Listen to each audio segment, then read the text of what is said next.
নমস্কার প্রিয় দর্শক, শুভ সকাল। আমি সঞ্জিতা। আজ শনিবার 20 ডিসেম্বর আমাদের নিউজ চ্যানেলে আপনাকে স্বাগতম। যদি খবরটি ভালো লাগে তাহলে অবশ্যই লাইক করুন এবং চ্যানেলটি সাবস্ক্রাইব করুন। আসুন আজকের গুরুত্বপূর্ণ খবর। আজকের প্রথম খবর দেখে নিই। পুরো রবি ঠাকুরের বই, ভাঙল বাদ্যযন্ত্র, ভারত বিদ্বেষের পালে হাওয়া দিতে তছনছ ছায়ান্ট, বাংলাদেশে কট্টরপন্থীদের তাণ্ডব। ভারত বিদ্বেষের পালে হাওয়া দিতে সাংস্কৃতিক কেন্দ্র ছায়ান্টে রাতভর চলল ধ্বংসযজ্ঞ। পুড়িয়ে দেওয়া হলো কবিগুরু রবীন্দ্রনাথ ঠাকুরের ছবি বই। ভেঙে ফেলা হলো অসংখ্য বাদ্যযন্ত্র। বাংলাদেশের একাধিক সংবাদ মাধ্যমের খবর অনুযায়ী বৃহস্পতিবার রাতে ছায়ান্ট হামলা চালায় বিক্ষোভকারীরা। ভাঙচুরের পর অগ্নিসংযোগ করে দেওয়া ভবনে ছেড়ে ভেঙে ফেলা হয় হারমোনিয়াম সহ বহু বাদ্যযন্ত্র। পাশাপাশি পুড়িয়ে দেওয়া হয় রবি ঠাকুরের বই এবং ছবি। শুধু তাই নয়, জ্বালিয়ে দেওয়া হয়েছে বহু বাদ্যযন্ত্র। পুলিশের এক আধিকারিক বলেন, রাতে একদল বিক্ষোভকারী হঠাৎ ভবনে হামলা চালায়। ভবনের 4 ও 5 তলায় আগুন দেওয়া হয়। দ্রুত ঘটনাস্থলে পৌঁছয় দমকল। নিয়ন্ত্রণে আসে আগুন।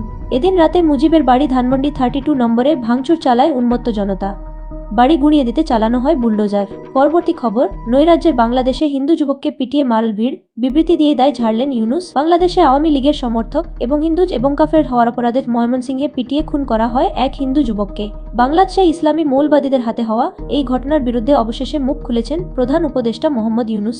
ময়মনসিংহের এই গণপিটুনির ঘটনার নিন্দা জানিয়ে ইউনুসের দাবি, বাংলাদেশে হিংসার কোনো স্থান নেই। যদিও পরিবর্তনের বাংলাদেশে হিন্দুদের উপর আক্রমণ ক্রমশ বাড়ছে। কাছাকাছি আসছে বাংলাদেশ পাকিস্তান। একের পর এক আক্রমণের ঘটনায় আঙুল উঠছে ইউনুস জমানায় নিষেধাজ্ঞা উঠে যাওয়া পাকপন্থী জামাতের বিরুদ্ধে।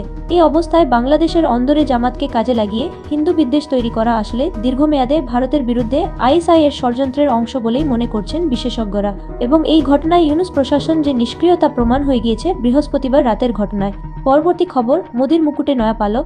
এবার ওমানের সর্বোচ্চ নাগরিক সম্মানে ভূষিত ভারতের প্রধানমন্ত্রী নরেন্দ্র মোদির মুকুটে নয়া পালক। এবার ওমানের সর্বোচ্চ নাগরিক সম্মানে ভূষিত হলেন তিনি। বৃহস্পতিবার তাকে অর্ডার অফ ওমান যে সম্মানিত করলেন সেদেশের সুলতান হাইথাম বিন তারিক। সম্মান পেয়ে আপ্লুত মোদি বলেন, এটি দুই দেশের ভালোবাসা ও বিশ্বাসের প্রতীক। ভারত ওমানের সম্পর্ক বহু পুরনো। সোমবার থেকে শুরু হয়েছে মোদির বিদেশ সফর। প্রথম পর্যায়ে জর্ডনে পা রেখেছিলেন প্রধানমন্ত্রী। তারপর ইথিওপিয়ায় গিয়েছেন তিনি। এরপর বুধবার তিনি ওমানে পৌঁছন। ইথিওপিয়ায় সর্বোচ্চ সম্মানে ভূষিত হয়েছেন মোদি। ইথিওপিয়ার প্রধানমন্ত্রী আবিই আহমেদ আলী তাকে প্রদান করেছেন the great honour Nishan of Ethiopia's. এবার ওমানের সর্বোচ্চ নাগরিক সম্মানে ভূষিত ভারতের প্রধানমন্ত্রী। এই নিয়ে এখনো পর্যন্ত বিদেশি রাষ্ট্রগুলি থেকে তিনি মোটটি নাগরিক সম্মান পেলেন। পরবর্তী খবর, ফেব্রুয়ারি নয়, জানুয়ারিতে ট্রাফিক নিয়ন্ত্রণ সম্ভব। চিংড়িঘাটা মেট্রো জোটে রাজ্যকে প্রশ্ন হাইকোর্টের। দ্বিতীয় বৈঠকের পরেও চিংড়িঘাটা মেট্রো নিয়ে কাটেনি জট। এই অবস্থায় আগামী মাসে অর্থাৎ জানুয়ারিতে ট্রাফিক নিয়ন্ত্রণ সম্ভব কিনা তা রাজ্যকে জানাতে নির্দেশ কলকাতা হাইকোর্টের ভারপ্রাপ্ত প্রধান বিচারপতির।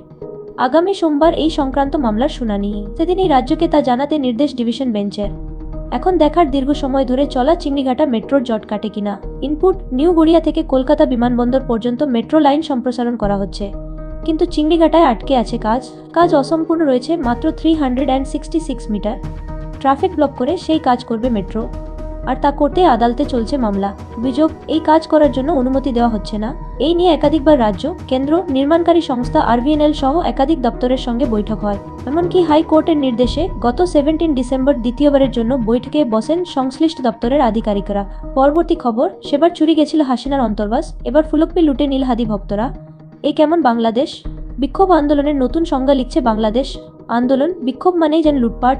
সংরক্ষণ বিরোধী আন্দোলনের জেরে 2024 সালের 5 আগস্ট দেশ ছাড়েন হাসিনা। এরপর গণভবনের দখল নিয়ে বেপরোয়া লুটপাট চালায় জনতা। চেয়ার টেবিলের মতো দামি আসবাবের পাশাপাশি ফুলের টব, এমনকি হাসিনার অন্তর্বাসও লুট হয়। ইনকিলাব মঞ্চের মুখপাত্র ওসমান হাদির মৃত্যুর পর বিক্ষোভে সেই দৃশ্যই যেন ফিরে এলো। এবারে সংবাদ মাধ্যমের কম্পিউটারের মনিটরের পাশাপাশি ফুলকপিও লুট করল ভারত বিদ্বেষী বাংলাদেশের ছাত্র যুবরা। জুলাই আন্দোলনের অন্যতম মুখ এবং ইনকিলাব মঞ্চের মুখপাত্র ওসমান হাদির মৃত্যুর পর বৃহস্পতিবার রাতে নতুন করে অগ্নিগর্ভ পরিস্থিতি তৈরি হয় বাংলাদেশে। ধানমন্ডির মুজিবের বাড়ি, ভারতীয় দূতাবাস, ছায়ান্ট, আওয়ামী লীগের অফিসে হামলা হয়। উত্তেজিত জনতা চট্টগ্রামে খুন করে এক সাংবাদিককে, এক সংখ্যালঘু যুবককেও হত্যা করা হয়েছে। ওই রাতে দেশের দুই সংবাদ মাধ্যম প্রথম আলোজ এবং দ্য ডেইলি স্টার এর দপ্তরে ভাঙচুরের পরে আগুন ধরিয়ে দেওয়া হয়। সেই সময়ে শুরু হয় জনতার লুটপাট।